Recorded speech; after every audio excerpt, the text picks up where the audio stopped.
I'm about to share with you the 5 steps that I took to go from welfare to millions in just 1 decade. That's right, the 5 steps that moved the needle the most on my journey to becoming a millionaire.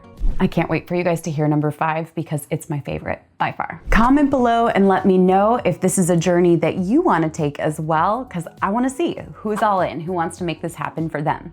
Let's cue that intro and I will catch you guys in just a moment.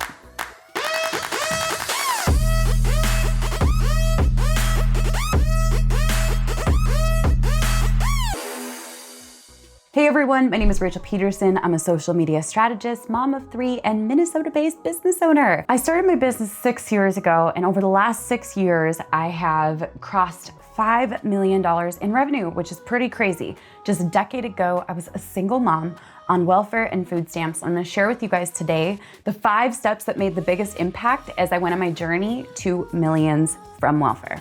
Now, important note, I could have probably created 20 steps, tips, strategies that I followed, and honestly, they'd all be amazing, but I decided for time to just pick the 5 that were the most impactful. Number 5 is by far my favorite, but every single one of these were chosen because they're super powerful. If you want to hear the whole list, all 20 strategies that I recommend for going from where you are now today to where you want to be, comment journey below. Number 1, I bootstrapped my business. Now, this was something that I did not because it was a choice, but rather it was out of necessity. Bootstrapping is the process of self-funding your business growth. That means if you aren't generating profit, you aren't making investments into your business. I didn't have venture capitalists line up.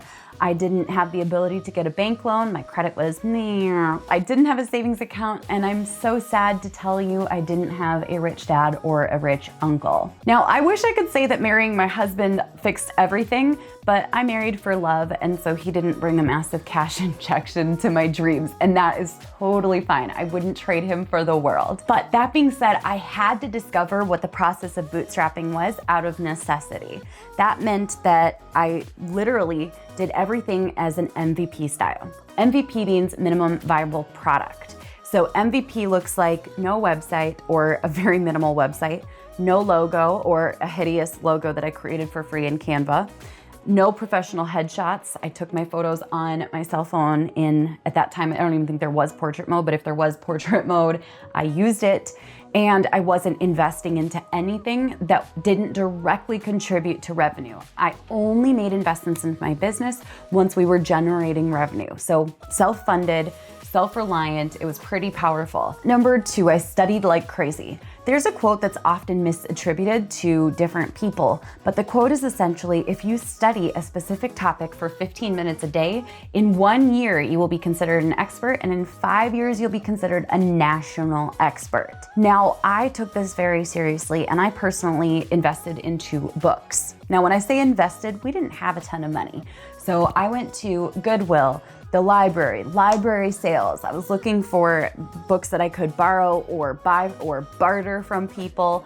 And literally anywhere that I could get my hands on books, I grabbed as many as I could so I could learn about marketing, business, entrepreneurship, sales, and communication. Now, one major pro tip, actually several here, you can find books that are narrated or read aloud on YouTube, oftentimes for free, and I 10 out of 10 recommend that.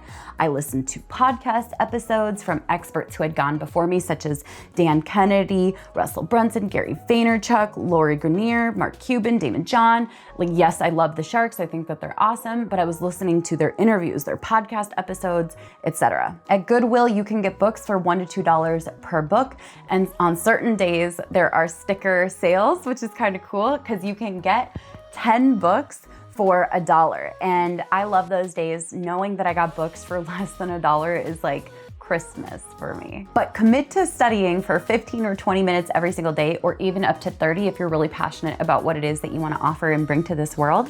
I recommend using time, whether you are in the pickup line to pick up your kids. Instead of binging on Netflix, you can spend 20 minutes a night studying. That's a great way to find a pocket of possibility for studying. And even waking up just a little bit earlier to get some reading in or watch some YouTube videos and tutorials. By the way, if either of these steps sound like things things that you would do, comment below and let me know if you're gonna take action on either one of these. Drop a 1 if you're gonna take action on step number 1, drop a 2 if you're going to take action on step number 2, because now we dive on into step number 3. I surrounded myself with like-minded people. Now, sometimes this can be a little bit tough because you may find that friends, family, the people in your existing circle, whether they mean to be or not, they're not always the most supportive people. They don't understand what it is you want to create. They're nervous. They've heard the stats that 90% of businesses fail within the first couple of years. So they're concerned about you. And oftentimes they're not going to be comfortable with your growth, at least initially. So for that reason, I surrounded myself with like-minded people. And let me just tell you, we are in an era where the opportunities to surround yourself with positive, forward-thinking, constructive, kind, helpful, resourceful people is so easy. You can find them online, you can find them on TikTok, you can find them in LinkedIn groups, you can find them on LinkedIn, you can find them in Facebook groups. There are communities everywhere where you can surround yourself with people who have big goals, big dreams, and encourage you along the journey. And this is so essential. Now, once I had enough revenue under my belt, I was able to take out a PayPal working capital loan. I'm not going to advise that because I know for a lot of people that could create a debt cycle. But for me, I actually grabbed that PayPal working capital loan based on the deliverables of the clients that I had billed through PayPal already. And what's awesome about that is I invested intentionally into a mastermind and mentorship program that got me out of my existing circle and got me into a space where there were a lot of millionaires and even a couple of billionaires. That was super helpful for me to make those big moves and start thinking in a different way that I had never experienced before. Number 4, reprogramming your mind. Oh my gosh, this one is so important. And I know you might be thinking like, Rachel, why would you say reprogram? Are you a robot? Yeah, right. I'm way too emotional to be a robot. So the truth is, every single day we are being programmed, whether it's in commercials, magazines, the conversations that we have with people, but we've also been programmed to believe and think a certain way since we were little, from school, teachers, parents, all the way to the people who have been in our community. We've been programmed to believe and think certain ways. So in order to try something new and get a result that I hadn't had before, I realized I needed to reprogram my mind. The way that I did that was by actually reading books that helped me to think differently, whether it was shifting from a mindset of lack to a mindset of abundance, whether it was thinking about all of the problems in my life to shifting to seeing challenges that solutions can come into play to fix, or even closing magazines and focusing more on books.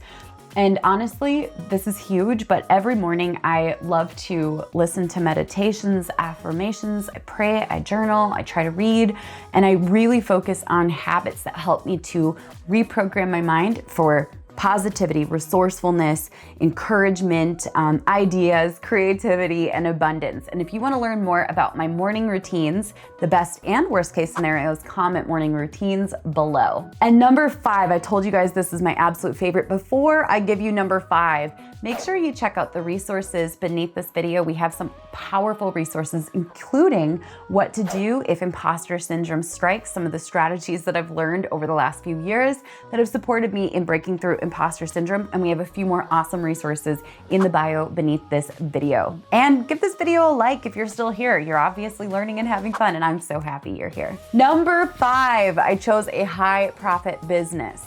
Now, not all businesses are high profit. And a lot of times people will say, well, I don't know what to do. I can't afford inventory, so I can't build this business. If you are bootstrapping, if you don't have deep pockets, if you don't have investors, and you're having to figure this out yourself, I chose to become a service provider or a freelancer because it was high profit. Meaning, if I charge a client $1,000 per month, 800 or 900 of that can be profit and go back into my pocket, either to pay our bills or to reinvest into building my business. So that is why I'm a huge fan of being a service provider. And we actually put together 67 different jobs that you can work directly from home that are all high profit. They don't have cost of goods or inventory or anything like shipping and handling. So they're going to be a lot more profitable as you build and become a great business owner. Now, I'm curious to hear from you. What questions do you have? If you enjoyed this video, subscribe to my channel because every week I deliver 3 to 5 tutorials and trainings totally free about social media, marketing, entrepreneurship, business, being a mom and a business owner, and mindset. I'll catch you guys later. Bye for now. Okay. Oh no, it moved my camera.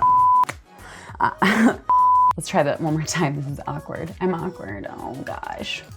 Help me, I'm awkward.